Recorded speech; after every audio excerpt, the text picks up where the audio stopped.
Assalamualaikum warahmatullahi wabarakatuh. Halo teman-teman semua.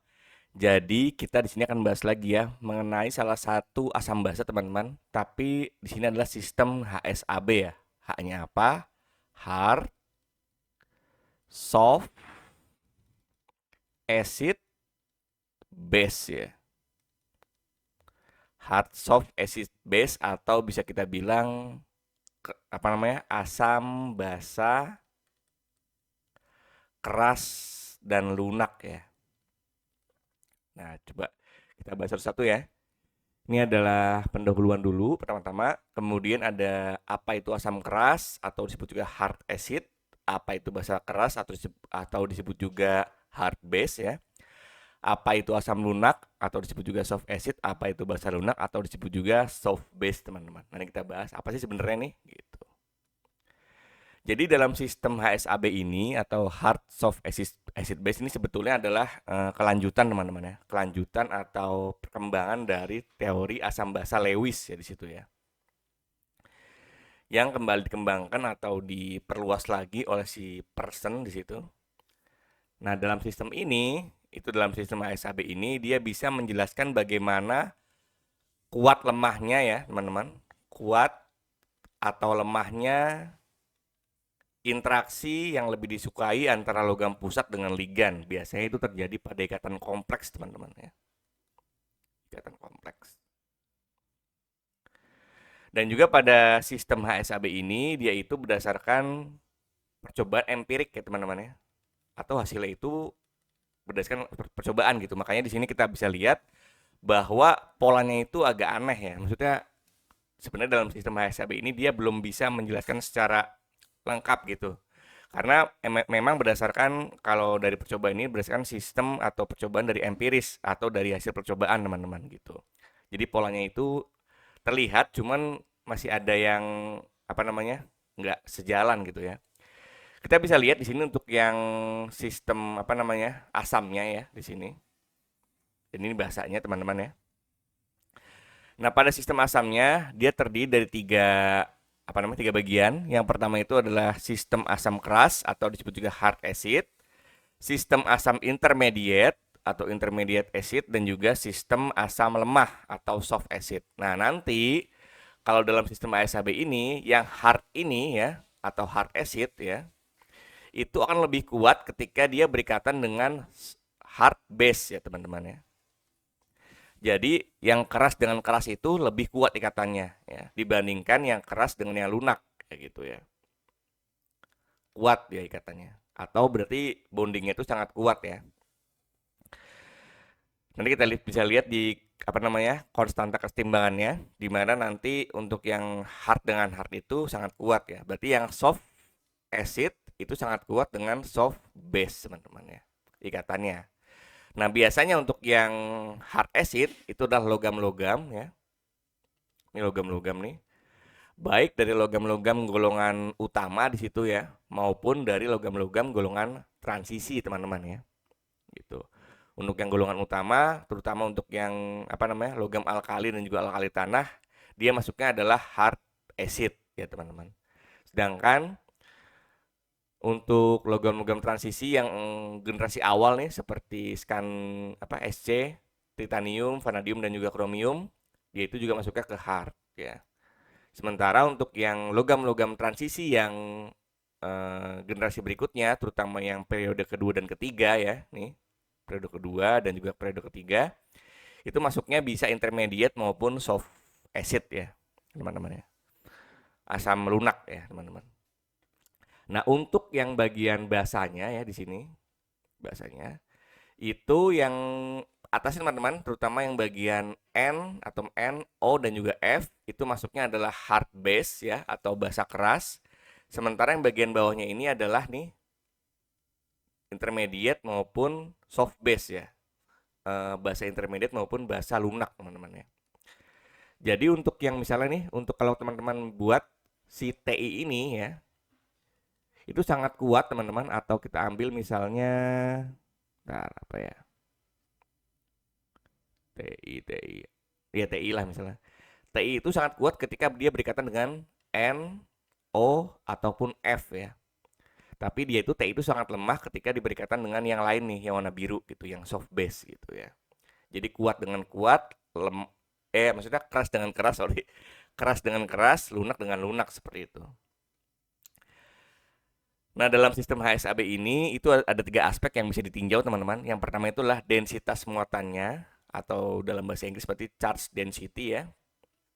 Biasanya kalau misalnya yang keras itu dia densitasnya sangat tinggi teman-teman, atau sangat kecil berarti ya ukurannya, kecil ukurannya.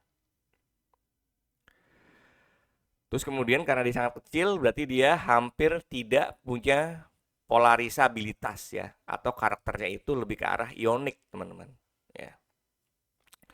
Nah kalau yang lunak itu dia charge density-nya sangat rendah ya teman-teman ya, charge density-nya rendah. Kemudian polarisabilitasnya itu karena dia besar ya, dia itu lebih terpolarisasi ya di situ. Dan untuk interaksinya itu kalau tadi yang keras itu adalah ionik, yang yang lunak itu adalah yang lebih ke arah kovalen, teman-teman. Nah, teman-teman bisa lihat di sini untuk Fe3+ dan juga Hg2+ ya. Dimana kalau kita lihat di sini Fe itu masuknya ke intermediate ya. Sedangkan si Hg ini masuknya adalah soft atau lunak, si asamnya ya. Fe ini adalah asam intermediate, yang Hg ini adalah asam lunak ya. Nah, berarti si Fe ini lebih kuat ketika dia berikatan dengan basa intermediate maupun basa keras kan. Walaupun si Hg ini, dan untuk si Hg ini adalah dia lebih kuat ikatannya ketika dia berikatan dengan basa lunak di situ. Kalian bisa lihat di sini untuk Fe ketika dia berikatan dengan F, dia itu kesetimbangan adalah 6 ya, artinya sangat-sangat kuat. Ketika Cl dia turun teman-teman ya ke 1,4 kesetimbangannya. Ketika dia berikatan dengan Br dia 0,5, ketika I itu hampir tidak mempunyai kesetimbangan. Artinya apa? Fe ini merupakan lebih ke arah asam keras ya teman-teman ya. Tadi kan dengan F nih ya, dia sangat kuat, makin ke bawah makin turun tuh ya. Karena makin ke bawah itu bahasanya itu lebih ke arah bahasa lunak teman-teman ya, seperti itu. Namun ketika kita bandingkan dengan si Hg2+ ya, Hg2+ di mana si Hg2+ ini merupakan asam lunak ya, dia itu makin ke bawah itu makin baik atau makin tinggi tingkat kesetimbangannya ya. Karena ketika makin ke bawah dia itu bahasanya lebih bahasa lunak teman-teman ya, makanya katanya lebih tinggi. Jadi kebalikannya ya. Jadi karena dia berdasarkan empiris, maka yang keras dengan keras itu lebih kuat, yang lunak dengan lunak itu lebih kuat juga gitu. Tapi kalau ketika keras dengan lunak itu malah lebih tidak baik atau tidak lebih kuat ikatannya, maka keseimbangannya itu lebih kecil jadinya gitu. Nah, kita bahas lagi di sini. Jadi sudah dibahas juga asam keras atau hard acid. Nah, jadi maksudnya hard di sini atau keras di sini adalah high charge density atau densitasnya itu bermuatan tinggi teman-teman ya. Tidak terlalu terpolarisasi, tadi sudah dibahas juga ya. Artinya karena ukurannya kecil ya, dia itu tidak terpolarisasi dan lebih memiliki karakter ionik di situ. Nah, berikut ini adalah beberapa karakter dari hard acid. Yang pertama, ion logam yang memiliki muatan positif tinggi. Tadi contohnya adalah ya Fe3+ teman-teman ya. Di situ. Ini muatannya sangat tinggi nih, plusnya banyak gitu. Kemudian bentuk ioniknya kecil ya, karena misalnya dia muatannya tinggi kan otomatis dia bentuk kationnya itu kecil teman-teman ya. Jadi bentuk ioniknya kecil. Dan di sini contohnya beberapa logam transisi awal dan juga logam alkali dan juga alkali tanah ya, tadi saya tambahkan nih. Alkali dan juga alkali tanah teman-teman ya. Tadi sudah ada contohnya di sini ya. Ini adalah hard acid ya. Ini generasi awalnya dari logam transisi dan juga alkali tanah ya. Dan beberapa logam di unsur golongan 4 sih ya teman-teman, seperti Al dan juga Ga ya teman-teman. Kemudian untuk yang basa keras, ini adalah beberapa contohnya ya. Jadi karena dia sangat kuat si asamnya dan ukurannya kecil, berarti basa kerasnya juga dia harus ukuran kecil, berarti anion dengan ukuran kecil. Contohnya adalah atom N, O, dan juga F. Dan juga beberapa nih teman-teman, contohnya seperti H+, O2-, OH-, F-, Fe3+, dan juga Al3+. Jadi di sini si Fe ini walaupun dia bermuatan positif juga bisa sebagai basa keras, teman-teman ya. Nah, untuk yang soft acid atau basa lunak, nah maksudnya low di sini atau lunak di sini adalah low charge density atau densitasnya itu apa namanya? Muatan densitasnya itu adalah rendah, teman-teman ya. Dia itu sebetulnya lebih terpolarisasi karena dia lebih besar biasanya dan juga lebih memiliki karakter kovalen di situ untuk yang lunak ya. Nah, berikut ini adalah beberapa karakter dari soft acid atau asam lunak. Yang pertama itulah logam transisi yang bermuatan +1 seperti Cu, teman-teman. Karena dia kan besar ya, jadi muatannya itu biasanya nggak terlalu banyak muatan positifnya. Jadi +1. Kemudian logam transisi dengan orbital 4D atau 5D pada kudet terluar ya. Contohnya seperti Cd2+ dan juga Hg2+ di situ. Dan juga beberapa logam transisi pada periode 2 dan 3. Tadi sudah dibahas juga tuh. Ya. Nah, untuk basa lunak atau soft base itu karena tadi ukurannya besar ya si asam lunaknya, otomatis basa lunaknya juga besar-besar nih. Contohnya adalah anion maupun atom netral yang berukuran besar ya tadi ya. Karena kan nanti dia lebih terpolarisasi, teman-teman. Kemudian yang kedua, contohnya yang dari beberapa soft base adalah imin dan juga S2- ya. Ion iodida dan juga ion sulfida, teman-teman. Anion ya. Ini sudah kita rangkum juga nih dari buku ya. Beberapa kelas dari asam kuat, asam keras, asam lunak dan juga asam intermediate.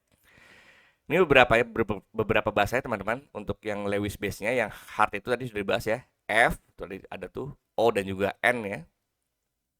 Kemudian untuk yang asam kerasnya tadi beberapa logam golongan alkali dan juga alkali tanah dan beberapa logam transisi awal, teman-teman. Kemudian untuk yang softnya, untuk yang bahasanya itu tadi ada imin dan juga S2- ya. Kemudian untuk yang asamnya, untuk yang softnya itu asam-asam yang bermuatan positif 1 ya teman-teman. Tadi nih, ya kelihatan tuh.